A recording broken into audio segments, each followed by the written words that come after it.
I was chatting with a woman in our community today, and I wanted to chat about this. And what she had said was that she really struggled in her previous relationship. She's left her narcissistic relationship. But a big thing that she struggled with making sense of is the guilt of believing that she was as bad as her partner was at the time, because she was reacting to his provocations and his abuse and his negative comments and criticisms and all of it, what have you. And so this is a really common one. And in the space, it's called reactive abuse. However, I see it as it's a call to us to know when something is not good for us. So when we are looking at dating and relationships and marriage, we need to be able to see what someone is doing to us that we are allowing. We are allowing it. We have to get to a place where we're realizing, yes, he took things. Yes, he took my power away. That's what disempowered victim mind is saying. Then healing mind says, and healing phase says, I gave it up willingly. I gave pieces of myself away. I let it happen. I allowed it to happen. And when we are in a place where we are not who we know we are, and we are not who we want to be in a relationship, we really have to look at that seriously. If we are being impacted as the mother of who we are to our kids, and this is so common, you are not the mother that you know you want to be because you are so maxed out. You're under a lot of stress, and so you're reactive. You don't have a lot of bandwidth for noise and kids having tantrums and messes and the chaos that kids bring. You already have so much of your own inner chaos going on that you don't have the capacity to be patient and play with them and spend time with them. And if you have really young kids, when you look back on it when they're older, there will be regret because you were not able to be the mother that you know that you're capable of. You might even feel like you're not a good mother. And again, that you're just as bad as he is. And it's really important that you're doing that work to understand like what is being done to you, what's your part, but understanding when someone is unhealthy and toxic and harmful to us, it has an impact on how we feel. It has an impact on how other areas of our life are going when they're bringing in the chaos, or they're draining us, or they're taking and not reciprocating, not providing, not meeting you, right? And the common theme with women, because I've been on a lot of calls with women this week, is like they are doing everything on their own as it is, right? As mothers. And then when they exit the relationship, they're still doing everything. They have this little phase, short phase of where the ex is trying to get as much time with the kids as they can. And it's often either it's manipulation, it's control, it's wanting to have that upper hand, or it's simply to avoid having to pay child support if they are supposed to be. So they are trying to get that 50% or more to have control over all that. It's not because they actually want to have kids in their lives. And you may not believe this, but as you go through it and you start to see how little of a priority the kids are, or the teenagers are, this is what I see across the board. I've seen this over and over and over and over and over again with women. They're shocked. They're like, I thought he would at least show up for the kids. I thought he would continue to do the best he could for the kids. And so the father that was checked out, not really there, not there to parent, not there to be part of the family, not there to be an active participant and team member with you, suddenly wants half custody of the kids, and he thinks he's going to be able to keep that up and still have a life and be able to do all the things and come and go as he pleases. That's not how it works, right? You had to learn that in the relationship, that he gets to come and go as he pleases, and I am the one that doesn't get to have a life. And when I want to do things for myself, he sabotages it, or he makes me feel badly, or he suddenly has plans and so I don't have anyone to watch the kids. There's so much of that shit that goes on. And so back to the original point of this is feeling like you're just as bad as they are is part of this cycle. It's part of this dynamic.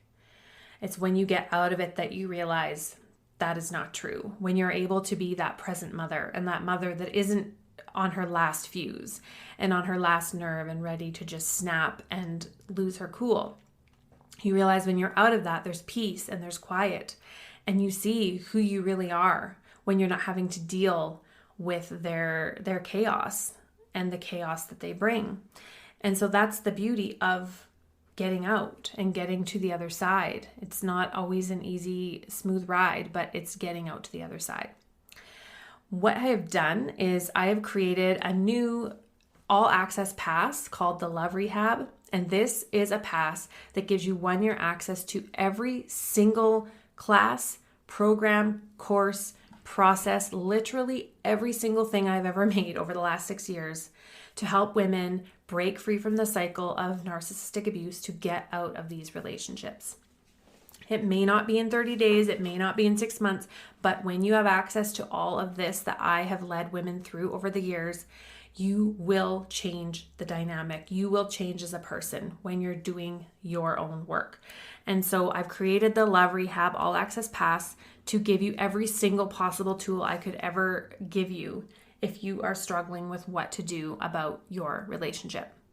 So head to the link in the show notes. I'll also have this on my website, Headliner.app, and get started. You'll also get access to our community Facebook group. All right, so back to the point being that it's really important to understand what a relationship is doing to you versus that, are you just as bad as them because you're reacting? You have a short fuse. You feel like you're a bad mother because you lose it with your kids. It's very difficult to see clearly when you're in it that you are not who you want to be in these relationships, right? You're not who you want to be. It's not who you actually are.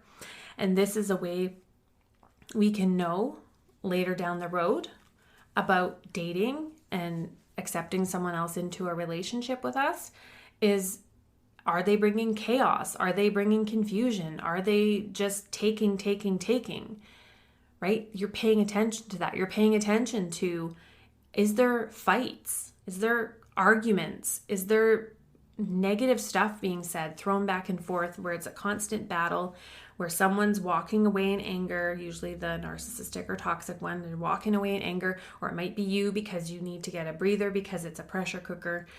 There is no way to have healthy conflict or normal conflict in a relationship with someone who doesn't have the emotional capacity to have an adult conversation. But not only that, they don't have the adult capacity to even behave like an adult, to have the accountability and empathy and responsibility of themselves and their families, to realize I'm leading this family, I'm leading my children by how I treat their mother, but we'll just pretend that's not happening and that she's actually the whole problem. And that is toxic relationship 101. I have nothing wrong with me, it is you. And so all of these women go through like rigorous therapy, trauma therapy, coaching, books, podcasts, scrolling. They're trying to fix themselves. They're trying to make things better because they're told, I'm fine. There's nothing wrong with me. I'm happy. You're the one with the problem. You're the one that always has the problem. So why don't you go work on being happy, right? That's what the message that is given in a toxic relationship. It's never, I am part of this problem. I'm 50% of this interaction. Or maybe I'm responsible for all of it because I'm the one that's instigating the fight with my bad behavior. It's you. You're the one that needs help. You need to go see a counselor. You're the one that has a problem. I'm fine. There's nothing wrong with me. What are you talking about? And so you're made to feel that you are the problem. That is toxic relationship 101. It is present in every single one of them. It doesn't matter if you want to call it narcissistic abuse or if they're just an asshole. I don't know. It doesn't matter. It does not matter. If they have these cycles that they are driving themselves through their behavior and you are reacting to their behavior in ways that you are not proud of, that person is toxic for you. It is a toxic situation, and that is it. If they're not taking accountability, they're not taking ownership, they're not changing it, that is going to be your reality for 5, 10, 15, 20 or more years. It's not going to change.